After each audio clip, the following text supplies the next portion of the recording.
Hello, YouTubers. Lost Treasure 78 here, aka Randy with DRAM. Today we're bringing you a very special video. This is going to be our 50th video. I've been fortunate enough to be part of about the last 10 that we've uploaded. So we figured we'd deliver a little bit of unusualness. This is a pickup video. This will be more just a rambling rant video. Not necessarily negative rants or anything like that. We're just going to talk about things, talk about video game related stuff.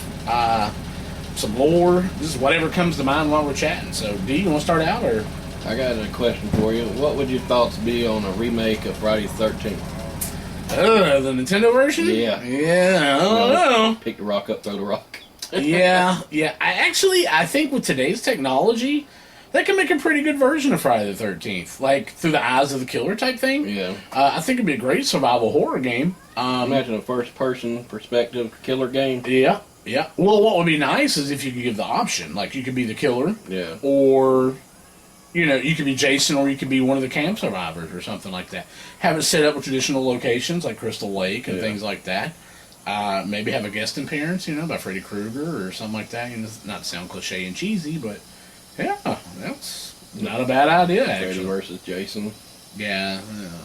The movie was bad, but the game could be better. But I definitely could see a survival horror game like that through the eyes of the killer type game. That would be really good. So, yeah, no, not a bad idea at all. I was thinking about it the other day. I was thinking about, you know, when they were talking about remaking Final Fantasy VII and remaking other games and stuff. Just kind of like rehashing old stuff. And then, you know, we're big fans of Alpha Omega Sin, so we were watching the video on that where he's talking about the remake or the new Metroid, which is complete garbage. And it got me to thinking, like, you know, what would be my ultimate game that I would love to see remade with today's technology, but keep kind of the same storyline? And honestly, I gotta say, for me, it would be Dragon Warrior. Yeah. Like, I'd love to see a modern day Dragon Warrior. Yeah. Now, for you, those of you who've watched E3 and seen, what was it called, the HoloLens, wasn't it? That little 3D thing they did with Minecraft. Oh, yes. It was the HoloLens. Now, I would love to see them bring back the original Super Mario Brothers and use that technology where you could actually put Mario on your desktop and have a 3D version like they did the Minecraft. That would be pretty sweet. I remember working at Microplay. We got those 3D goggles when I worked at Ted's. And, man, that thing was amazing. What it was these 3D goggles that made it appear that you're on a big screen. And it was just, you know, like virtual reality goggles that you put on. And they were way ahead of their time, but we bought 2 pair and we rented them out and everything. And even though Ted was a little scared because they were like $300 or $400 a piece, but man, they were a big money maker for us. People rented them like crazy. And I mean, of course, you know, when they weren't rented, we were allowed to take stuff home as long as we brought it back the next morning before opening, which is what I did. You know, I took home a ton of games. That way I could tell people about them because, you know, people relied on us to give them good information about games. And that was one thing I can honestly say. Me and DRAM both here, you know, we were honest when people asked us about games. I tell you if a game sucked. Yeah, if you came to me and said, hey, I want to rent this ET, I'd be like, are you sure? You know, but I remember about 4 or 5 years ago. Now, keep in mind, I was at Microplay in 95, 96, and maybe a little part of 97, I can't remember. But anyway, I ran into a gentleman who worked at GameStop. This was just like 2 years ago. He worked at the GameStop here in McDonough near us.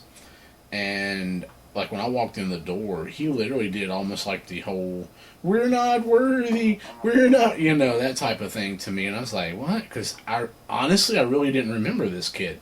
Well, I say kid, I mean, he's probably in his late 20s now, but back then he wasn't. He was like, you know, he was like a middle schooler.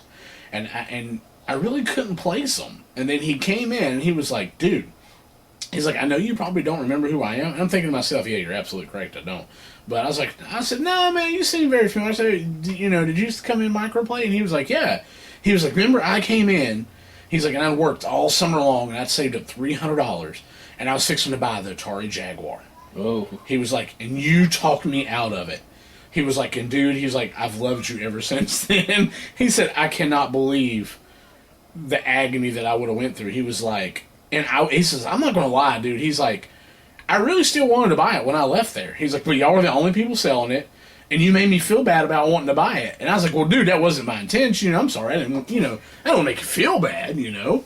But in all honestly and actuality, if you look at it from a different point of view, we were the godfathers of the video game stores at the time. I mean, it didn't matter. We wasn't in it for the sales. We were in it because of the love of it, and we would tell you the truth. If the game wasn't no good or system wasn't no good, we'd try our best not to get you to not to buy it. Yeah. And I know I said before everybody has their own opinions, but that goes so far. When something's really crap, it's crap, like the Virtual Boy. Well, the problem today is, and this is from experience. This isn't from speculation. Most of the people who play at GameStop are fanboys. You know, you'll have the one guy who's an Xbox whore. That's all he plays. That's all he promotes. One who's, you know, a PlayStation guy. Very few ever support or really run up the Wii U or anything like that. Me, I was equal opportunity. You know what I'm saying? I played it all. I mean, like today, you can walk in my game room right now. The only system I don't have right now currently in my game room is an Xbox One. But it is conveniently located right next door in my brother's room. He has one. It's the only reason I don't have one. And I didn't feel a need for one because, like I said, I can play his. But I still play his. You know, I have a PS4, PS3, PS2, PS1, Nintendo, Super Nintendo, Dreamcast, 64, GameCube. I'm looking around here what I got. Almighty Turbo. You know, yeah. I had a TurboGrafx. I don't own one currently. Like I said, that I sold like an idiot. But I got a really good price for it. I honestly love that system. But that's exactly where I was going at with it. Is I've played all those systems. I've had a Neo Geo Gold. I have a 3DO up here currently that I played. I'm actually going to do a video on this because a lot of people don't know about 3DO. 3DO was awesome. Yeah, I'm going to hook it up and do a little gameplay and talk through it a little bit and stuff like that. So look for that video coming soon. But the thing is, back then, the only thing you had remotely close to what's GameStop today was EB Games and Software Etc. And Babbage's. But, I mean, those were all the same company owned by the same people. And then eventually GameStop bought them out. But they didn't rent, and their employees were bots, you know. And that's where I was ultimately going with this conversation is, besides being fanboys, they're paid to sell anything at GameStop. And I've witnessed it 1,000 times.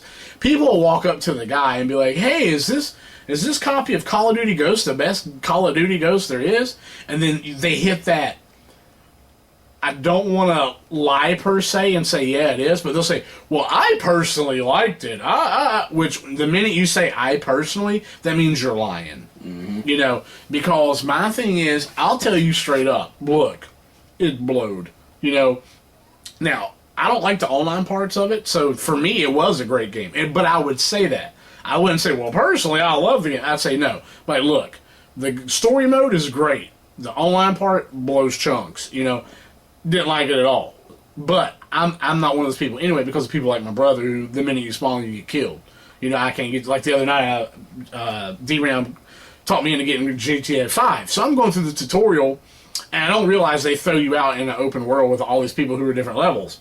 So, like, this one kid kept putting a bounty on my head. So I'm trying to run through the tutorial. I don't even have a weapon yet, because I haven't got that far through the tutorial.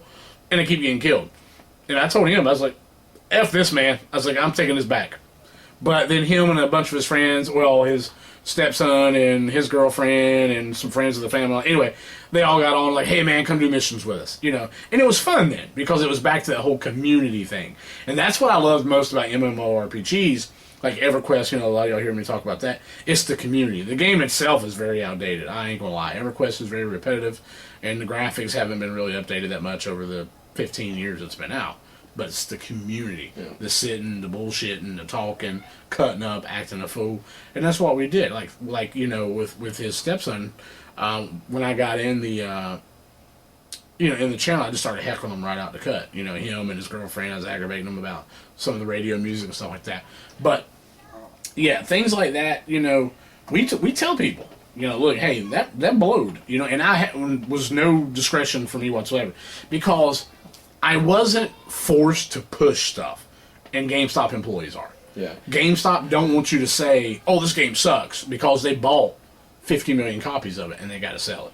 So, well, see, my thing was with the systems, I didn't have a particular one that I wanted to play more than the other. To me, like the Super Nintendo, I enjoyed adventure games and side scrollers on it. To whereas Sega Genesis, I would prefer sports games on it. But it's just one had a little bit of an edge on the category than the other one did. Absolutely. Yeah, because like for me in the 16-bit era, it was a no-brainer. Role-playing, family-style games, Super Nintendo. You want to play sports, fighting games, strategy type based games, you went to the Sega Genesis. Well, that's just like the Genesis. You played Mortal Kombat on it, it's night and day from the Nintendo because of the gore factor. Sweat! Yeah, you're really going to punch somebody, knock the sweat out of them. Yeah, yeah. And that's what I used to tell, because that was the $1 million question going through the microplay years. People would come in, well, which system should I buy? The Genesis or the Super Nintendo? It depends on you. And my first question would be like, are you an RPGer and a family guy, or are you a sports and a fighting guy? And, and usually the typical, I hate stereotyping here, but typical nerdy, pimpled white guy with glasses was always Super Nintendo. Now, I wasn't your stereotypical RPGer, but that's what I loved, And so, that's what I would tell people, I'd just be like, hey, look. So, this is what you got, this is what you got. Same way when PlayStation and Saturn came out. I tell people, look, Saturn was a little bit before its time. It's got some great titles. It's got some good looks to it. But, it was kind of rushed. But PlayStation, graphics aren't as great, but they have a slew of titles right now. Because I remember PlayStation launched with 4 titles. Do you remember what 4 titles those were? What was it? I remember. I can't think of what it was. It's Ridge Racer. Yeah. Colette, the DNA Imperative, Battle Arena to Shinden. Yeah. And Wipeout. Those were the 4 launch titles that came out with the system. I like the Battle Arena. Yeah, Battle Arena to Shinden was the bomb. And then, of course, later come the infamous Tekken, which pretty much the timeline went Street Fighter. That was like the best fighting game. Then came Mortal Kombat.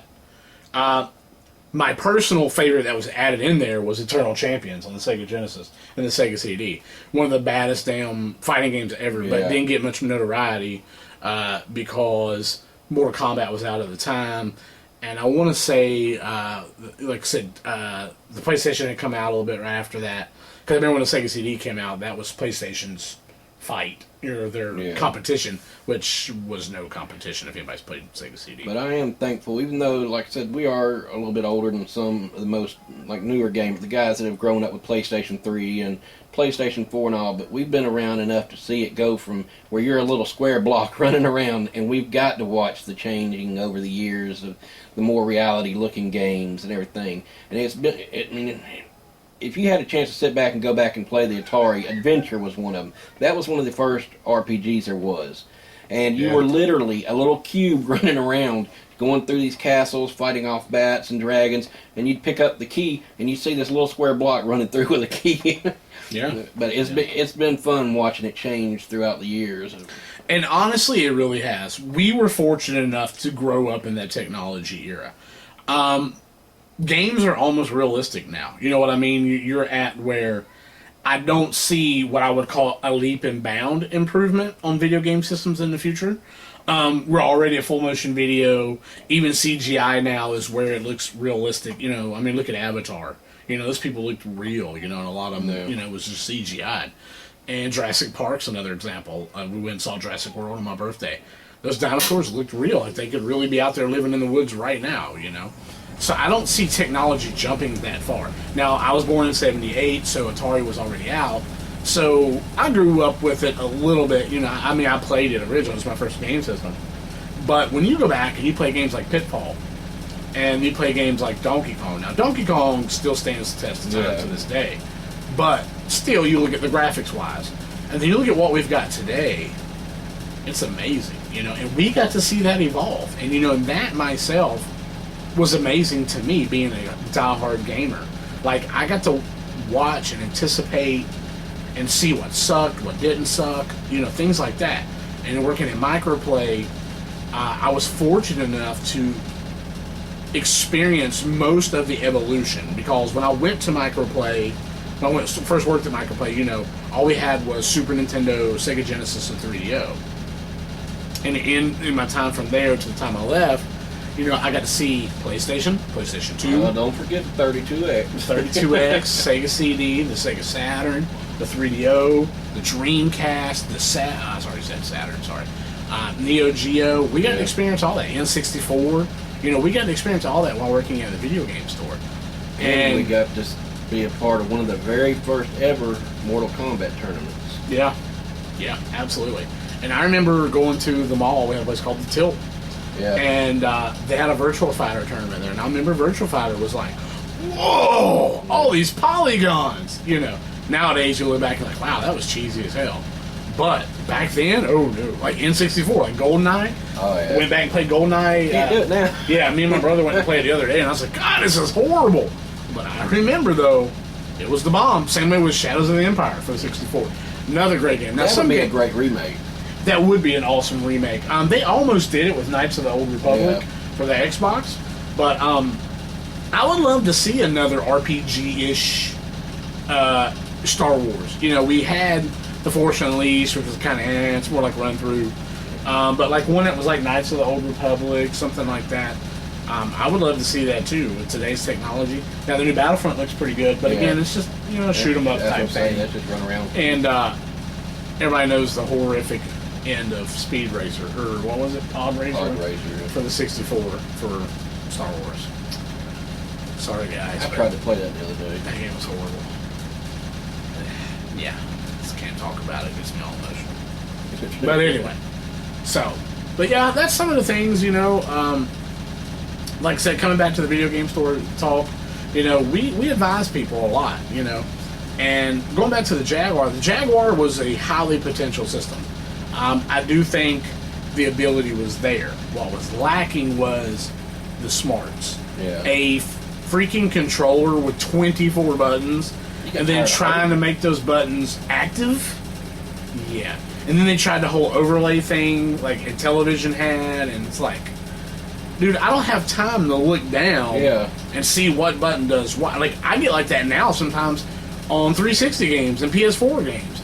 Because, there's what, 4, 8. Yeah, there's 4 on the back. 8 buttons, and then your select does something. You start, like on the PS4 controller, you got the little touchpad on the front. Like on the Vita, you got all those pads. Then you got the touch stuff on the back.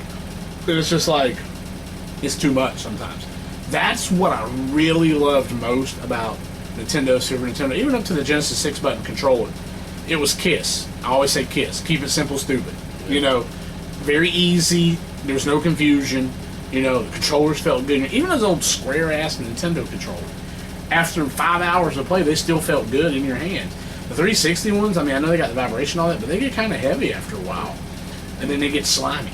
That's another thing, guys. Down in the bottom, I'm going to leave a link for one we mentioned, Alpha Omega. I'm going to leave a link to his YouTube, but also I'm going to leave a link to our Game Slayers Facebook page. If you've got a question about a game you want to know before you buy it or something, just drop us a post on our board. We'll be happy to answer it, or even leave a question on our YouTube page. Yeah, even retro shit. Between us both, I have everything, almost every game from Nintendo up till, I don't know, probably about 32-bit era. We still have a lot of Xbox stuff and all that, but like Nintendo, Super Nintendo, Sega CD, Genesis, 32X, Mega Drive. And I have a top loader. Yeah, he's a loser. But I have a 2600. Yeah. Don't have one of those. I got games before. I got games from out too.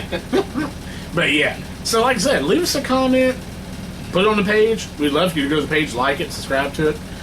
We add these videos up here too. Obviously you can subscribe here on YouTube too. But yeah, we love that stuff, man. We welcome comments and everything. And we're actually going to break this up into probably 3 different videos. So we're going to cut this one off here. So please, like I said, like, subscribe, leave comments, questions, anything, ideas, suggestions, negative or positive. We don't care. Whatever you like. You don't like the shirts we wear, hey, let us know. Not that we'll actually give a shit, but hey, at least we know you watched the video. Yep. And also, guys, again, this is video number 50. We are working on something now. We're going to be doing a giveaway eventually. So, tell your friends, have them subscribe. As soon as we get everything worked out about it, it's not going to be some little cheap toy giveaway or nothing like that. I will say this. It will be retro. It will be from the 80s. And it will work. It will work, obviously. And it will allow you to take selfies. Now, figure that one out. So, And you can ask, I mean, if you guys find Thaddeus on my Facebook, I did a giveaway a while back. I think on my 30th or 25th video, I did a giveaway. I made a handmade wood burning to what he wanted. And you can ask him, he got it, he can put pictures up, and he was very happy with it. So, I mean, if we say we're going to do something, we're going to do it. Absolutely, absolutely. We're just going to work out the details, but we're going to do a little contest, and I think we're just going to do it for 100 subscribers. Sounds pretty good. Yeah. You know, and what we'll do is we'll give the prize out after we get a new 100 subscribers, but we'll also include y'all, people who've already subscribed. Oh, yeah. So, I mean, a lot of a lot of giveaways don't do that. It's like, oh, you know, if you're a new subscriber, then hey, we're gonna give something away. Now we're gonna do it for all our old people too, because y'all subscribed a long time ago. Hey, you know, even if you're like the first subscriber or only one of 5, I don't know how many subscribers we have. We have 57 right now. 57. So even if you were the first one, you're still going to be included in this giveaway. So what we'll do is we'll just break down the list of subscribers and actually have a program that I can copy and paste the names into, and it'll randomly pick somebody for us. So, we'll, like I said, more details on that to come. It's going to be just one of those things, you know, you like and share the page, and then you subscribe, and then we'll give it away. And like I said, remember, a way to take selfies from the 80s, and it's a video game. So, we'll let you ponder on that one. Leave your ideas down in the comment section. See if you got it right. If you do get it right, maybe there'll be a little something extra for you, even if you don't win the main prize. Check us out, guys. Talk to you later.